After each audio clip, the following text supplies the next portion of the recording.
që mbron publikisht vjedhjet e tij dhe ministrave të tij. Sot në ditën e rinisë, në 8 dhjetor, Edi Rama vjen si armiku më i egër i trive shqiptar në tërë historinë tonë.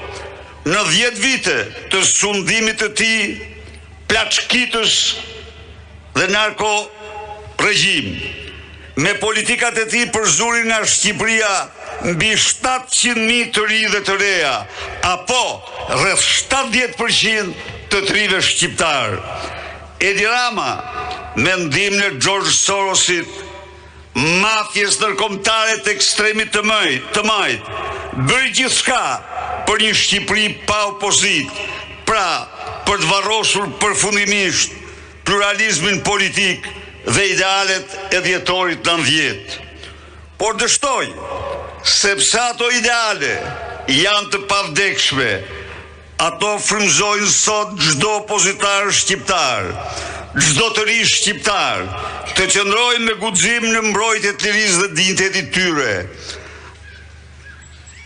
Ata sot janë më të vendosur se kur të shporin nga pushteti narkomafjen dhe kleptokracinë me në krye Ramaduron e Europës, që po i shket toka që sot po i shket toka në këmbë.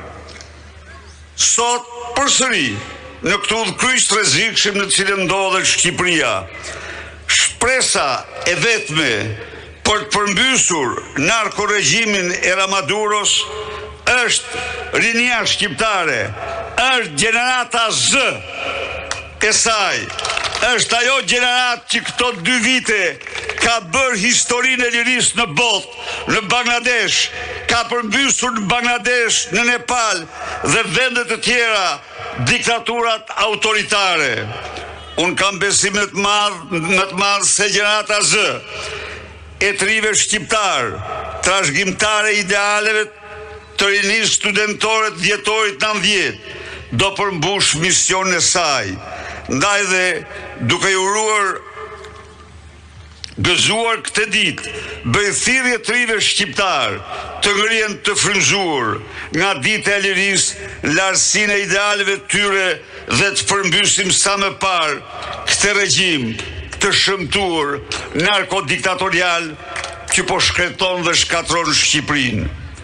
Nderim për jetë Azem Hajdarit, studentëve liberator të dhjetorit 90, Zoti e bekoft rinin e Shqipërisë, misionin e saj.